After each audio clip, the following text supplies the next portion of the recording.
Welcome to Between Authors. I am your host, author Adrian Lopez. What is it that excites us as a reader? It's finding that author or book that you've never heard of, sort of like the treasure hunt as a reader. The goal for my podcast is to bring to you those books or authors that you may never have seen, but may be the treasure you've been searching for all along. Today in episode 30, I bring to you author Bonita Gutierrez. We're going to learn a little more about her, what she's published, what she's working on, and maybe what her plans are for the future. Welcome to the show, Bonita. Hi, how are you? Great, I'm doing great. I'm so happy to have you here today. I'm so thrilled to be here talking to you. I've been so excited about your book, so it's fun to sit here and chat with you about writing. Yeah, absolutely, and about werewolves, right? Because werewolves, of course. You're my pack sister, so we got to talk about the werewolves. Exactly. So why don't you get started? Why don't you give you a little introduction about who you are to the viewers? My name is Bonita Gutierrez. I am an actor turned author. I also write screenplays, and I produce and manage my husband and my entertainment business. And I co-author a series called The Werewolf Whisperer. And it is I write gritty urban fantasy. The Werewolf Whisperer is an apocalyptic urban fantasy. It's got a lot of heart, a lot of bite, but it's very multicultural. It's got a lot of action, very cinematic, and it's also quite funny. So it's got a LatinX vibe to it. So it takes place in Los Angeles, so it has to, So question for you. I mean, this is something, as much as we have talked, I never really asked this question of you. But when you did write this, did you ever have a thought of it maybe being something with a screenplay at some point, or did you ever have it in the back of your mind? Yeah, my co-author Camilla Oakland and I we originally wrote it as a web series in 2012, and it was. We were going to produce it. We had a friend of mine who was Stephanie Thorpe, who was attached to produce, but she and I and Camilla, we got down to brass tacks, and it was just way too expensive to produce. And back then, it's not like now. The web series weren't as prevalent, and people were trying it, but it wasn't really working. Now everybody has a camera phone that can shoot HD, and it's like. So, but back then nobody had that, so, and it doesn't seem like that long ago, but the technology has just gone skyrocketed it changes with over a year. Yeah. It really does. Yeah. And so we couldn't do the effects we wanted to do. We couldn't, so it was really a project that we had come up with to produce, because we were both actors and we wanted to do something that we could produce ourselves. And I had done the film.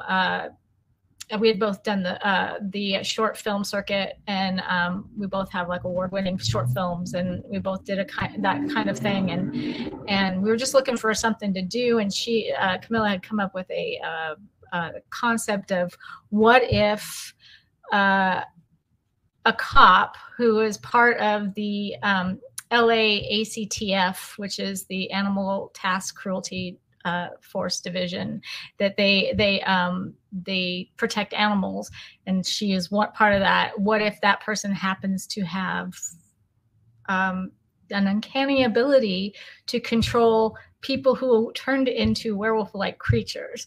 So basically, the premise of the book is a pandemic happens. and it's a mysterious virus hits Los Angeles, and it turns an inordinate amount of people into werewolf-like creatures.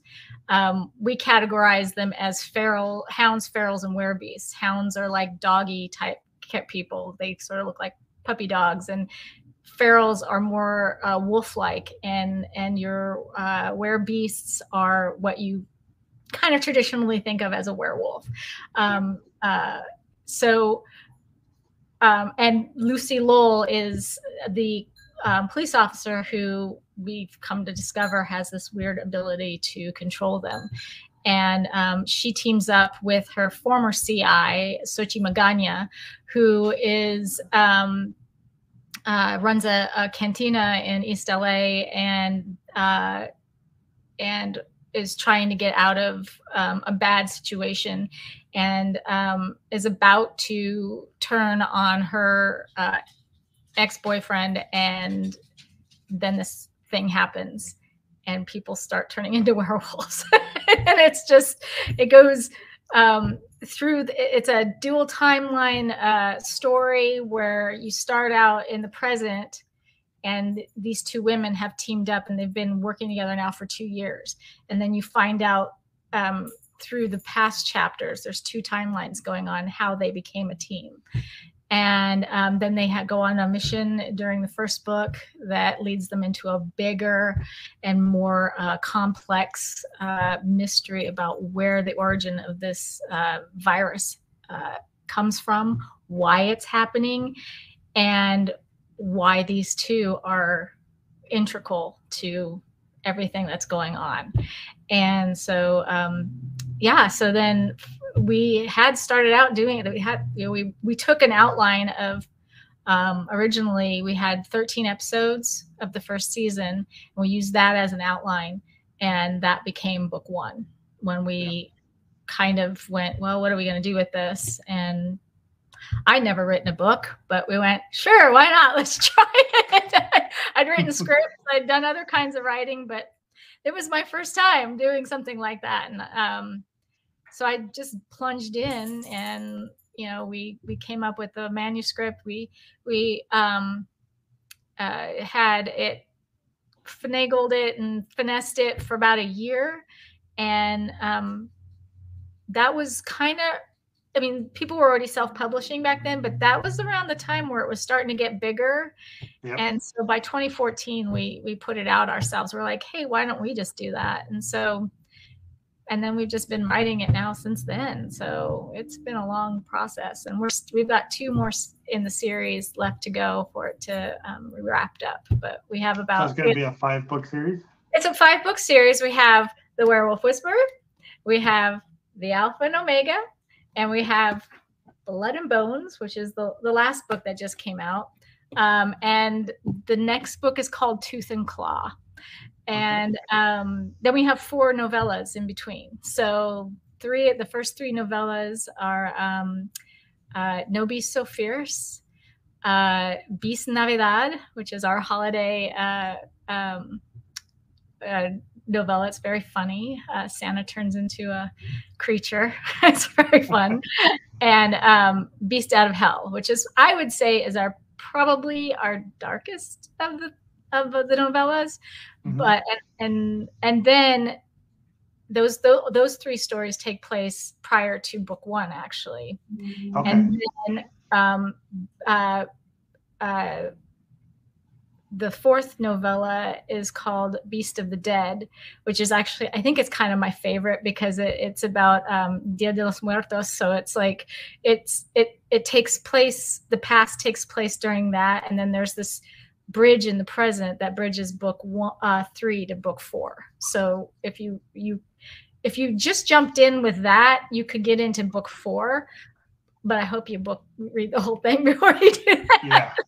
So so that's kind of a bridge between the first half of the series, which is the first 3 books, and then the finale, which are the last 2 books. So do you guys think you still may do something in the future with it, to try to do maybe a web series or? Oh no, I don't think we do. I don't know. Honestly, I think this book series was very ambitious, and more ambitious than I think, probably because we didn't know anything when we were writing. I didn't have a clue of what, and marketing and all that. I don't think we had any idea of how ambitious a project we took on. We bit off a lot. And it's that's the way to do it. Otherwise, you may not have done it, right? You may not have done it if you do. No, exactly. If we knew then what we know now. I don't know. But I do know that we're really excited about finishing the story, and about where it's going. And I think, I mean, she also writes a different series, and I've been writing other things. So I don't think so, but I do know that we're really excited about the end product of the whole series. I think it's going to be really good. So Yeah. I kind of went a little bit out of sequence here because I really was interested just in the screenplay aspect of it. But you know, once you give the viewers a little backstory on your influences, are you? I know you're a big I'm a movie big movie. person, but are you like a horror, or was werewolf something you really loved? My first and foremost true love is Star Wars. So it's like that was my first. I mean, that's like I think my first. I still remember seeing it. You know, I'm dating myself, but I still remember going. And I was little, and I sat down at the in front of the screen. And there was hundreds of people around you, and we were just watching this giant movie. But I saw it in Man's Chinese Theater. Oh, that's cool. Yeah. We had domes. I'm from Sacramento, so we had domes, the Century City Dome, and it was like the Cinerama Dome, almost like, but back then, but smaller. But for Sacramento, it was big, and that's where it played, and it was just packed, and I just have this memory. So that, I think, was in terms of film, I think that was when I went, I want to be a part of that. I also am in theater. I grew up in theater, and I did a lot of dance, and Rita Moreno was actually my inspiration. I wanted to be her when I was little. I wanted to be her. So I grew up in the musical theater, and that was also another love. Both my parents were in the entertainment industry, and when they were younger, so they kind of raised me and my siblings on music and dance. My dad was a singer, so like a crooner, and so they raised me on their kinds of music and their kinds of movies, and so I got a big education in the golden age of cinema, and then as I grew up, I just kind of delved into what I loved, and yeah, sci-fi, horror. I love everything, though. I love Westerns. I love, like I said, musicals. But I guess the fantasy is where I always kind of sat with. That was kind of storytelling wise. I mean, I love romantic comedies too, but it's like, but I think it's what I've always gravitated towards. Like, I'm a huge Buffy the Vampire Slayer fan. It was like my favorite show ever, and Buffy and Angel. So when I started writing these kinds of books, that's kind of where I knew my niche was going to be, is like in that kind of monster telling that's grounded in reality. I think that's where I always sort of hang my hat. It always seems to come back to that. But I love everything. But that, I would say, in terms of influences, definitely those kinds of stuff. Aliens, anything with a strong female character. Gotta love Ripley. You gotta love Buffy. You gotta love. It's like, I think those characters always resonated with me. Sarah Connor. It's like this. So I think that's kind of why and I mix it. And I'm a huge Hong Kong action flick fan. So growing up, I used to watch those on Saturday mornings. So, Bruce Lee was also a very big influence on that's the same thing I watch. I didn't watch cartoons. I watched Kung Fu Theater on Sunday, and all the Godzilla Gamera. Absolutely. So then those influences influence my writing, I would say. And then directors like Guillermo del Toro, you know, people like that, because they take that magic realism and they turn it into this amazing stories. And you know, people like that, those are the people that really, I think, over the years I've come to gravitate toward and been influenced by. And as far as, and you know, as far as writing goes, I mean, you know, my husband Brent is a screenwriter, and you know, he's done some movies, and he's really taught me a lot about structure and a lot about, because I again, I'm coming from an acting point of view.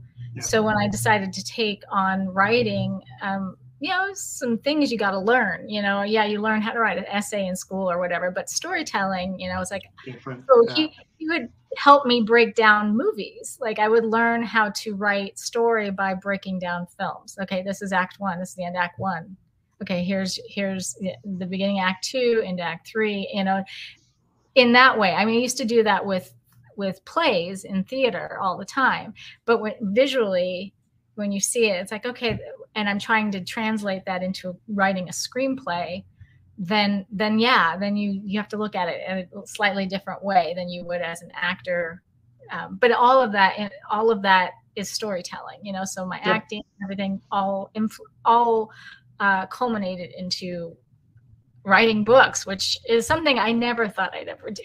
So it was never on my radar to do. But I mean, you're getting actually an amazing foundation for it, because like you said, you're getting the screenplay aspect of it, which is a completely different type of writing, right? And you've gone through the novel part of it and how you would write that. But then coming from the actor's point of view also, which is a different type of storytelling, like you say, that's a foundation that, you know, you're really able to connect to the reader for that reason, because you're coming from that different angles. Come from the character and to give you where they're emotional, where they resonate emotionally with you, and what their needs are emotionally as their wants. And so I always come from, okay, what is it that they want? And that's a very actor thing. It's like, what is it that they want? And then you go from, you know, building it out that way. And as far as like, when I first started writing books, I was very good at writing dialogue, because I would, you know, it's like you say it to yourself. Okay, I'm reading it out loud. Okay, that doesn't sound like a person speaking. Let me see how it sounds like when I just talk. And then you kind of riff off of each other, and you have this dialogue, you know. So I was really good. It was like trying to take, because your screenplays, some screenwriters, they'll write a lot of description and a lot of everything, but a lot of them, it's just you know, a block of description, and then they do a whole bunch of scene. And, you know, so I had to like learn how to flush all of the description out and how to make that. And also and I'm not one for being heavy on exposition. So I have to take that exposition that I have, that I know needs to get into the story, and I usually meld it into what the character is doing. So what they say, and you get their exposition through what they say and what they do, rather than narration. You know, it's like, and so I try and do that. That's kind of how I like to read. It's kind of what I do, and how my writing developed. And I realized, oh yeah, that's how I do my exposition. That's how I tell the story without telling the story, you know. Showing the story without telling the story, or whatever it is they say, show, don't tell. That's the thing. I mean, it's you know, it's very interesting, because it's an excellent point. Just the fact of that foundation, the broadening of the foundation, right? All the different aspects that you're being able to accumulate to put into your writing, different things that you love, right? Like you're saying, the different types of movies. You know, you came from the Kung Fu theater, Hong Kong thing. Same thing for me. I'm Japanese cinema. I love Kurosawa. I love Mifune, all their movies. Star Wars was my thing as well. And then horror, right? From Universal to Hammer, all the way through. It's all those different things. And, you know, anybody that watched Universal monsters and watched the Hammer monsters, they're all different approaches, right? And it's all those different things that just give you a different foundation to come from, right? There was an author on one of the podcast interviews I did where he owned a comic book store and he used to do Dungeon and Dragon games in the store, and he would have to come up with characters and scenarios on the fly. Oh And yeah. he wrote his book from I don't even know how many points of view, and for him it was easy to switch because he was doing it. It was almost like training for him. So when he Exactly. wrote his book with all these point of views, he could I'm, do it because he was doing it on the fly all I'm the telling time. you, And D. it's just a good example for young writers or Yeah. wannabe writers. Is you have to broaden that knowledge base, right? You can't keep your focus on one author, one style, one genre. You need that foundation, right? You need to really. I always say the term "find your voice," but you need to be able to find what you are. Who are Yeah, you you take in all of terms of what you're writing? Yeah, you take all of that stuff that you've learned and lived through and everything, and then you filter it through yourself, and that's where the work comes from. And I think in any artistic form, I think that's really where it is. And I gotta tell you, I know a lot of D&D players. I was never one myself, but I know a lot of, and they write some of the most great fantasy stuff. It's just because they're just so used to building these giant worlds and doing that. Yeah, I know several that do that. Yeah, it's kind of funny how so many of them turn to writing books. Yeah, it's interesting. Yeah. In terms of okay, so let's go back to the series, the 3 books that are out now, and like you said, you have a bunch of novellas that are like pre-series, right? That kind of lead into the series. But let's talk about, scenes, and it doesn't have to be from any specific book. It could be from the series as a whole. Was there a favorite scene that you had in either of the books or in the series as a whole? And it could be as you were writing it or just how it came together or whatever the message may have been in the scene in general. Yeah, I think one of my favorite scenes I've written in the series, because my writing partner and I we break up the chapters, and she writes. I mean, she writes several characters and I write several characters, and then when we're working it together, then we blend it all together. And now we've written it for so long that it's all. We know everybody, we know how everybody sounds, we know what everybody thinks. And so but when we first started, it was like, okay, you're going to write these characters, I'm going to write these characters. And then we would get together and make sure it flowed and it was sounded as one voice. So, but one of my favorite scenes, I think it's in the first book, is there's this, kind of road trip from hell that happens, and one of the things is Lucy and Sochi are doing a job for a friend, and they are basically transporting a werebeast illegally, mind you, because there's out of country, basically. It's what they're doing is they're getting it to a port. They're getting it from Los Angeles to the to San Pedro. And so it's like there's kind of a fun scene between some truckers and the girls are girls. And I don't know if you remember the Smokey and the Bandit movies. Mm-hmm.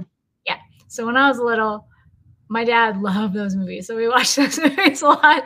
And so I kind of did a Smokey and the Bandit kind of thing in it. So it's kind of fun. It's got a lot of CB radio jargon going on, and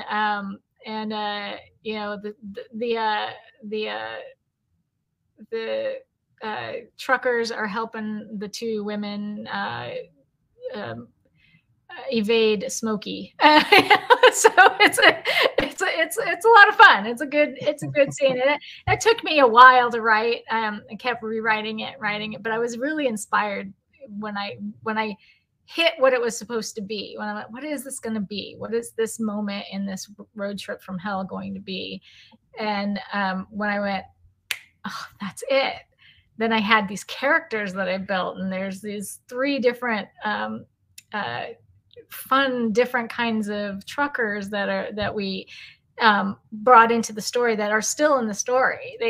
They come in and out of the series, and there's Switchblade Sally, there's Tex, there's this guy from Chicago. I mean, but they're all truckers, and it's fun because now I can use them in different places in the story, and it's fun to develop characters like that because you can always, if they don't die, you can always go in and out of and bring them back, and they might be not around for a book, but then you bring them back and people go, oh, they're back, and these are a lot of fun characters. So yeah, that one I think was probably one of my favorite scenes I've written in the series, just because it's a lot. And then we wrote this latest novella, Beast of the Dead. That was actually a fun one to write.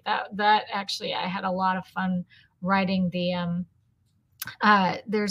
so it's Lucy and Sochi are the team, but they drive a 66 old Tornado that's some burnt orange, and it's called El Gallo, and it's because it was Sochi's ex's car that she took back from him, and after he went away, and so she drives this car, and this is their car that they drive around in, and this particular story, Sochi's car gets stolen at the Dia de los Muertos parade, and they have to hunt down the person who took it. And you go through this whole thing, and there's a big rave, and it's a lot. It's really cool. It's a crazy series. I love the series. I mean, where we take it and where these girls go, and I guarantee you will not see it coming. I guarantee you will not. Yeah. You will be surprised at where this story goes, and how far it goes, and hopefully you fall in love with the characters, because there's some really fun characters. Our character Kai, is, you find out we discover him in the first book, and he's a stowaway in a what are they called, the containers, the dock on the docks, and he's from China, and we don't know why he's there, and so you find out all about him. And it's like, and he becomes their third. So yeah, and he's a hoot. He's a hoot. Did you find yourself, when you're doing these, because you're a big movie buff, right? Did you find yourself throwing in little Easter eggs from movies and stuff, even if it's not necessarily intended for anybody to find it? As you're writing, you're like, oh, this reminds me of this. Is kind of no, there's little moments that, especially the Sochi character, because she's more that kind of person. She's more the person who has the cultural references, or it's like she'll do that occasionally. And then there's another character in the third book that we meet, and he kind of does it a little bit. We do. We mostly do breadcrumbs in terms of, we might drop something here, and then you won't find out about it until later. But as far as like movies and stuff, it's just like the Smoking the Bandit thing that I did, or just kind of giving it a feel. Oh, this could be like in the third book, this particular character I was just mentioning. I don't want to give away too much, but the opening of meeting him is kind of, I wrote it sort of to be a horror film opening. Like, you're walking down a hallway and you think you hear something, and it's like that kind of thing. So I sort of wrote it that way, and with that in mind. So yeah, it's more feel rather than actual references, but yeah, there'll be a little drop here and there of something, but but nothing too much of that. So yeah, I did the same thing in the challenge scene for the alpha spot. I oh kind yeah, of I kind of went into it thinking of the usual. It's the scene I had in my mind of like it's either the mafia or like a prison spot where you go in and you find the biggest toughest one and you kind of take that one out just to kind of let them know it's you. You're here in the spot now. So right. that's kind of what I use for that is, thinking of some of those old movies that I remember seeing where you're walking in, you're saying, okay, that's the one I need to kind of Yeah, take yeah, out to yeah, make sure everybody understands. yeah. And same thing. It's just from, a lot of experiences of seeing those, looking at that as I think that would be a perfect way to approach this. Yeah, and that's it. It's like you get okay, so it's like okay, that it's this. It's like this movie. It's like this thing, and that helps. I know as soon as if I can get the feel of what it is and like the first couple of lines, I'm pretty good for the chapter. It's but if I'm struggling, it's like one of those things where it's like, what do I do? You just have to let it simmer and sometimes. But when you get that feel, when you know what that like what I said with the horror film, I was trying to figure. Sometimes I'm a runner, so I go jogging and I'll go, oh, that's it. So I know I was on a jog one day when I figured out how to approach the beginning of this person's story. Yeah. And I was like, oh, that's how I do it. I do it like a horror movie. And then it came and then it worked, so yeah. That's great. Did you have a hard scene, either in the series or the book or maybe a storyline? The whole thing. No. I would say again, the same character that you meet in the third book. I'm being cagey because he's kind of important. I don't want to give. I don't want you to give away too much. I struggled trying to figure out his voice for a long time, and I knew what he was. I knew who he was, where he was from, and what he needed to sound like. But it was just trying to find that voice. It took me about a month to really just writing stuff and just kind of rewriting stuff to where I was like, okay, that's his. Okay, there he is. Okay, that's him. And it took about a month of writing just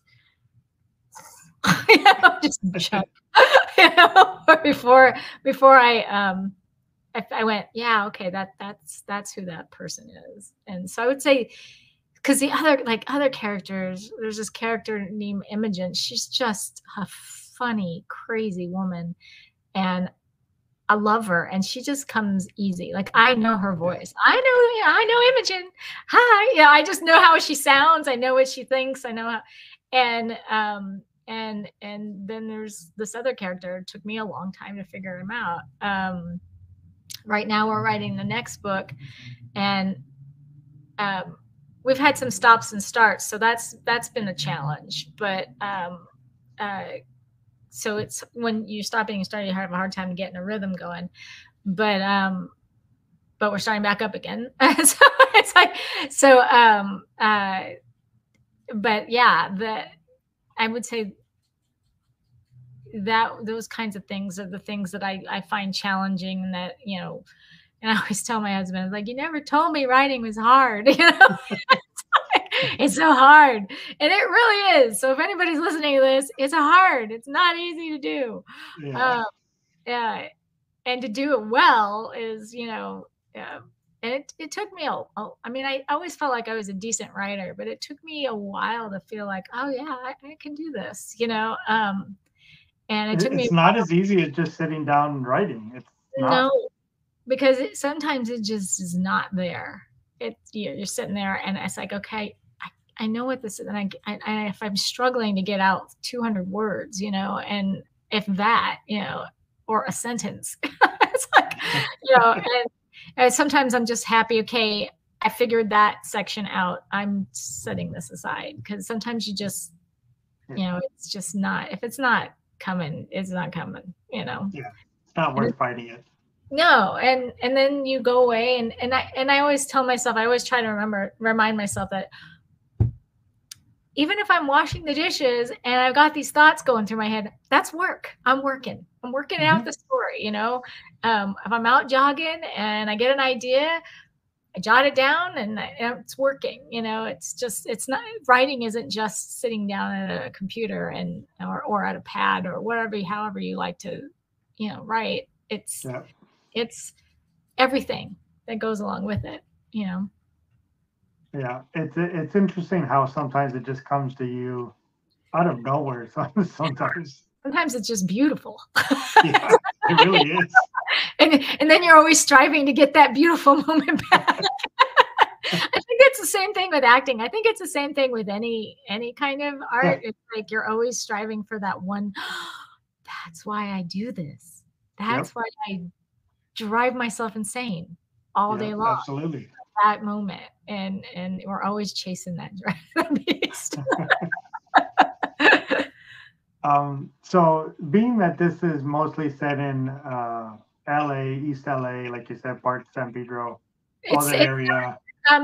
Well, actually, it starts out in Los Angeles, but it goes all over California. I mean, the novellas, especially, it's kind of when you meet Lucy and Sochi at the beginning of book 1, they've been on the road for 2 years helping people that we call the afflicted. And they, so their road trip stories, which are these other novellas, give you a little insight on how they became, you know, how they were working as a team, or what was going on in the rest of the state, because California has been quarantined from the rest of the world, and because nobody understands. But as you learn the story nobody understands California now. I know. Not at all. But you know, it's like as you read through to the next book, and you realize it's a much bigger story, and it's got worldwide implications. So it's not just California. California is just kind of where we start, and Los Angeles is ground zero for this whole thing. So, but it's definitely goes bigger. We get overseas at one point. So okay, so that was leading into my research question, right? So, what type of research did you do for the series in general? Oh, so much research. I know a lot about genetics.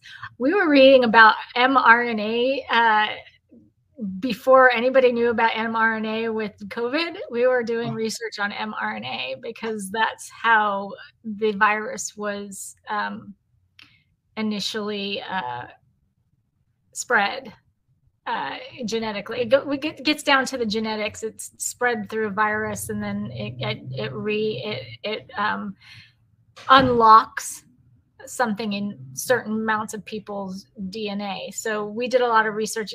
There was a research from Russia that kind of spurred where we were going, that they found some bones of a dog-like creature up in Siberia that were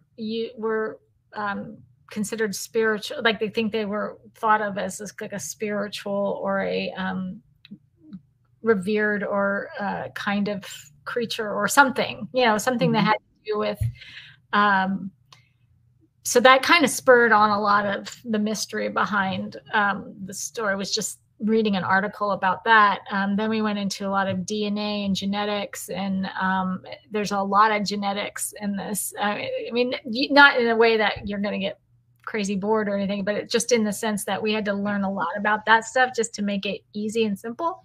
So you have to read a whole bunch of stuff just to break it down into something that is going to fit in your story. So we did a lot of that, and done a lot of a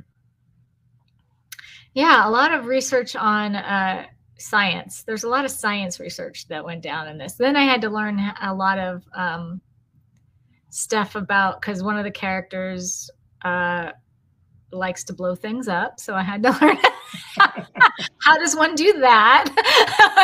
So I'm sure I'm flagged somewhere. I had to do a lot of research on that. There were, you know, just stuff like that. And then of course, you know, I'm a mixed martial artist, so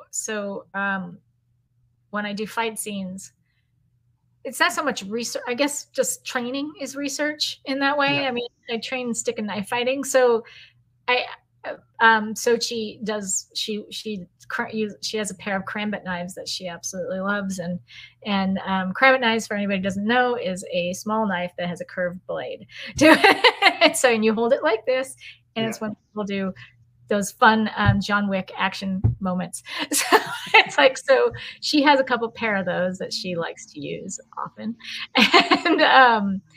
and so that kind of stuff, I guess, is my fun research. That's my fun time. Yeah. Oh, and another aspect about the books, and it wasn't really research so much as it was important for us to. Sochi is well, sort of based on me, but not really.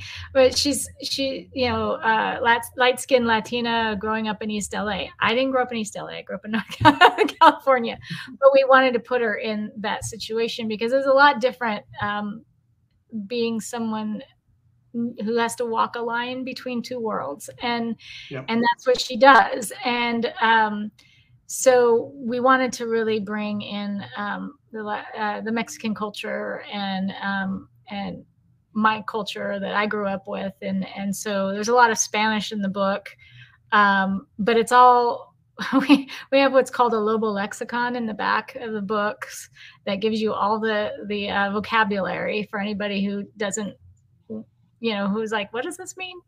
Go learn something. Some of it's very colorful. My dad helped a lot with that. He has a lot of. My dad was a Spanish teacher. He grew up in Central California in Madera, and he after he got out of the entertainment business, he went in and became a teacher, and he taught Spanish for 30 plus years, and he has a lot of fun, crazy sayings, and so he would just give me a list of sayings, and I'm like, oh, I'm going to use that one for this, so she's going to say that here, or and he actually contributed in the book a song, so he wrote it out, and we have it in there, and it's again translated in the back of the book, but he actually created the song and sang it, and a friend of mine did who's a musician, did this kind of narco corrido kind of song. We took that because Sochi's main nemesis right now is her ex-boyfriend Memo Morales, who's El Gallo. He's El Gallo. Yeah. He runs this gang, and he is not a good guy. Movie star looks, but not a good guy.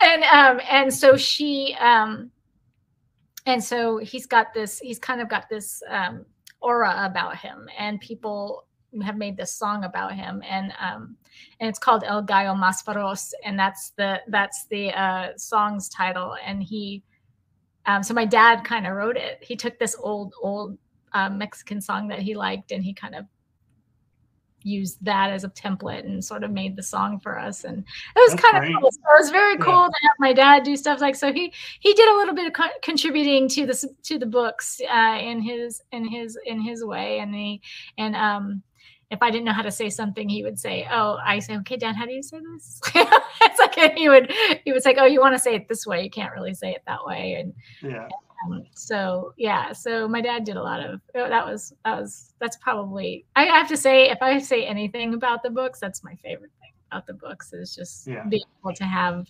my dad contribute to that. It was very cool. I mean, that's amazing for him to be able to give you something and even help on some of the other stuff as well. And it actually kind of kicked him in the butt, and he started writing his own books. So I've been helping him with those. It's kind of funny. My dad's in his 80s. It's like he's out there typing away. So it's cool. Yeah, that's great. I mean, it's amazing how important the research is on these things, because as movie buffs like you and I are, it's hard to get anything by a lot of the readers or the viewers on these things, they'll know if you don't know, and if you're starting to come in and they're going, wait a minute, that doesn't make sense. So Yeah. you have to learn at least enough to be able to explain it, because you'll get caught faster than you can even imagine. Somebody will go, wait a minute. And if your continuity is off, yeah. I'm a huge reader. I read, and I'm a big indie reader too. So I mean, I advocate for our people. Mhm. I advocate for us indies.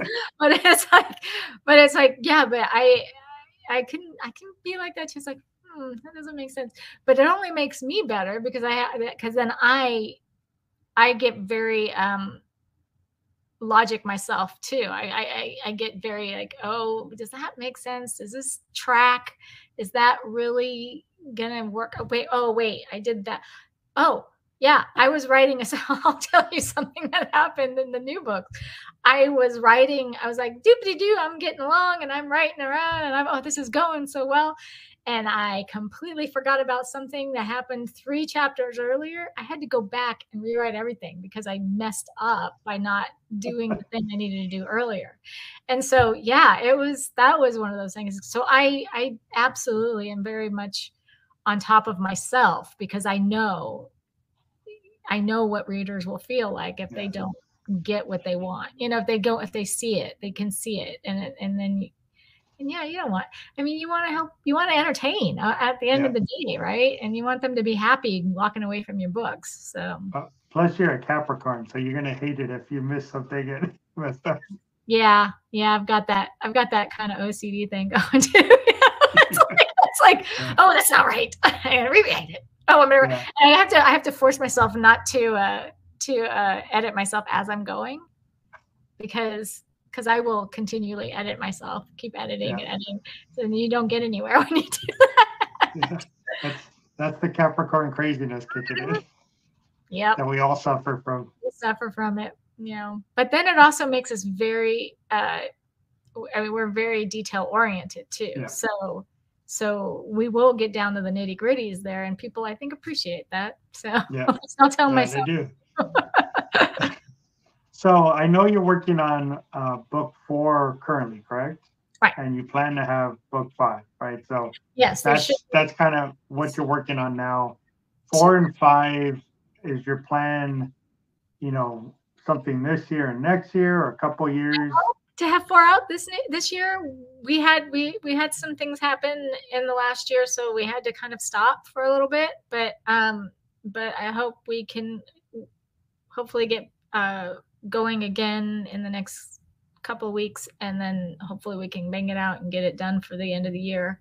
That's what I'm hoping. Our books they're longer than your normal urban fantasy kind of. My shortest book is 425 pages long. So they're pretty, they're such a mystery, and everything weaves together that it takes a little bit longer than you would, I don't know. It takes me long, I guess. I'm not the fastest writer in the West, so it's like, but I hope we can have that out. And then I'm working on 3 other books at the moment too, on top of that. So I'm working on one that I'm writing right now that I finally got back to. That one, again, I hope I can have it finished and taken and released this year. That one's fun. That's a angels, demons, good versus evil kind of thing going on. And then I have another urban fantasy that I'm working on that again will take place in LA, and have a Latino character MC. And then I have a third one that I'm working on. I really can't. Wish I could talk about. Really can't. But I'm excited because I'm collaborating with my husband on that. So that's one that I'm excited about. So, but yeah. So I'm working on several things, and I hope one of them gets out this year. would be great. So that would be great. Yeah, 1 or 2. I'm really planning, or I'm hoping to get 3 things out this year because Oh my gosh, that's awesome. I'm probably 75% of the way through on each. But Oh wow. getting through each of the stuff to get it finalized is the bigger step. But Yeah. yeah, I'm planning to do that too. I have the zombie one I'm writing right now. Oh cool. I have book 2 for the werewolf that I've already mostly written. Just have to kind of finalize that one.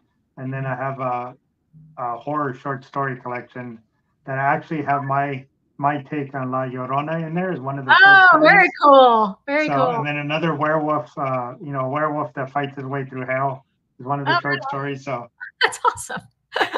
That's cool. So there's a lot of little things too. And that was my last question for you is, that's kind of what you're working on and what you have coming up.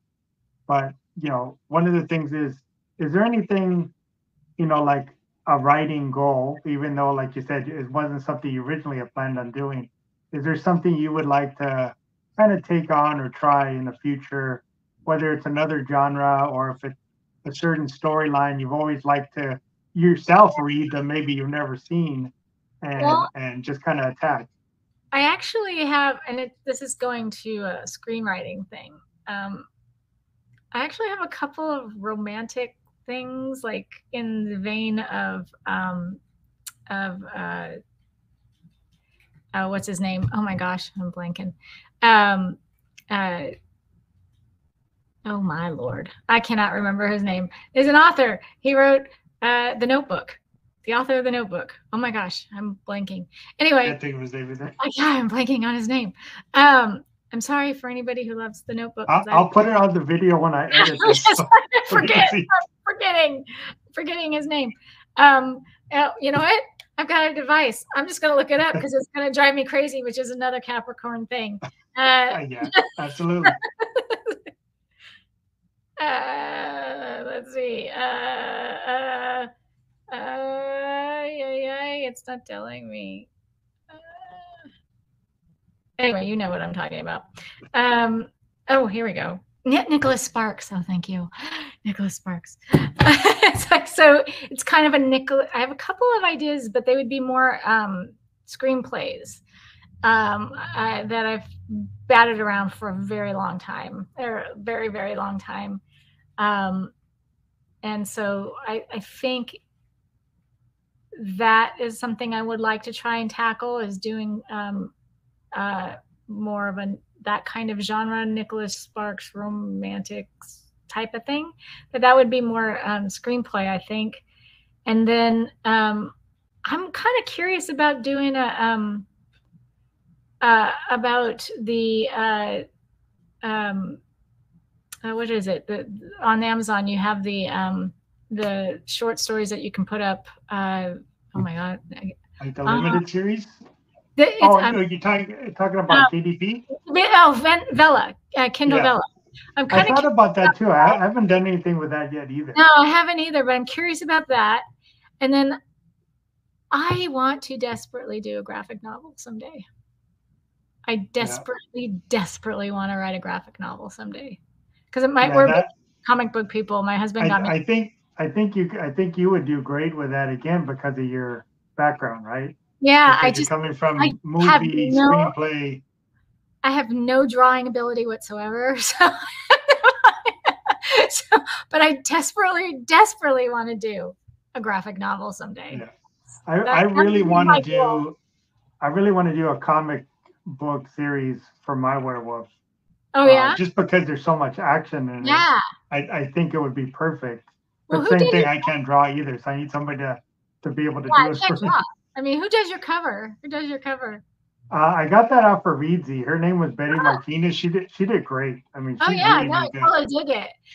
Like we originally, I don't know if you can see inside if you see inside the books, you see that was our original cover had this. We call this our Vitruvian wolf, and this was actually drawn by my cousin Rico Rodriguez. Hola. It's like he kind of was he did comic books in the Frank Frazetta he used to draw. I remember when I was a kid, he'd draw these giant dragons with women on them, and it was, so when we came time for us to decide how we wanted our original cover had that, it was more that than it has significance to the actual story. So when he did the original cover, we said, oh, we want our werewolf to be in that Francetta style, and so so your cover reminds me of that. Your cover kind of reminds me of that too. Yeah, so. I had asked her, I told her I wanted an old, like a 50s horror poster kind of look, dark. Yeah, and I gave her kind of what I wanted, and then she kind of went from that. I loved it. I thought she did a great job. No, she did. Getting that look. And it absolutely says horror. And that was the thing that when we, let's get a little technical for anybody who's a writer out there, when you're doing your book, research what genre you're doing and what the covers look like in your genre, because our cover I loved it and it was beautiful. It didn't say urban fantasy or the way people think of urban fantasy, and our books are kind of a genre bending sort of thing. They're urban fantasy, but they're also kind of a little sci-fi and a bit of horror, and so so there's a mix there going on. But we wanted, when you're marketing something, you kind of need to be in, show that this is what this is. And so your cover says horror on it to me. Like that's what it is. And and the big title and it's a lot of fun. Yeah. One of the things I appreciate by what you do is, and it's something that I've always appreciated, whether it's movies or anything, it's really coming from that different angle that you don't normally see, right? And that's kind of what you did for your storyline. It's what I did for mine. I didn't want it to be, you needed the full moon to change. I didn't want it to be a bite or a curse. I wanted it different, right? Yeah. And I appreciate it. And you did that too. And I appreciate when you come from those different angles. And a lot of times those are the movies I appreciate. And it's like, nobody's ever done it that way. And I kind of love that for that reason. So I do appreciate when other authors like you did that, and you just come from a different direction. Yeah, and it's something you haven't seen and something you kind of want to see, so you do it yourself, right? Yeah, and the rules in our books, the rules don't really apply. Like the old tropes don't really. They do and they don't. I mean, for us, our wolves don't change because of the moon. No, there's nothing to do with the moon, but it looks cool. But I love the old tropes, but it's like, we decided it was going to be a virus that turned people, and it had much bigger implications than just it's literally a werewolf apocalypse that's happening in the story. So where you have a zombie apocalypse, we got a werewolf apocalypse. And again, I just love that because it's a different approach, and I just always appreciate not seeing the same thing over and over, even if it's well done, it's well done, right? But after a while, you're like, I want something different. I want to see something different. And there are new ideas, but everything's usually kind of you take an idea and you again filter it through yourself, and how would you tell that story? So I mean, there's only so much you can do. Every slasher film is basically the same template, right? You just have to tweak some stuff. Every ghost story is generally the same. Yeah, it's just you're just tweaking and then stuff. It becomes fresh. It's like when I first saw. I don't know if you saw. Did you see Happy Death Day? Oh, I haven't seen that. Oh, you got to see that movie. It's so good. But it's like when you're saying, it's a slasher movie, but it's a slasher movie in the Groundhog's Day type of idea, so you put a slasher movie with Groundhog's Day and you get Happy Death Day, and it's hilarious. You should watch it. It's like, but and that's the thing, when you do that, you appreciate it, right? Because you're like, that was a great idea. It was just a simple twist, but just a great idea to come from that angle. Yeah, exactly. So absolutely. That's great. I just want to remind the viewers that I will leave down below all the links for Bonita's books and the novellas and her website, socials, whatever she wants else for me to post down there. Please leave a comment if there's anything you want to ask either Bonita or myself, any questions, or just comments on our books or what we discussed. And again, remember to subscribe and hit the notifications so you don't miss all these amazing authors that are coming up. I absolutely enjoyed this. I Me wanted too. to get my Capricorn Latina werewolf sister involved in this podcast, so I was happy I could get you on. I'm so excited. I'm so excited. I really thank you for bringing me on. And I just wanted to say for your viewers, if yes, do follow my socials because I'm posting a birthday giveaway starting tomorrow. So I'll be giving away book 1 signed copy to people who follow me on my socials. So yeah, we'll get that out there for everybody so they can see that as well. Thank you again, Bonita, for coming on, and thank you, the viewers, for watching. Goodbye. Bye. Thank you.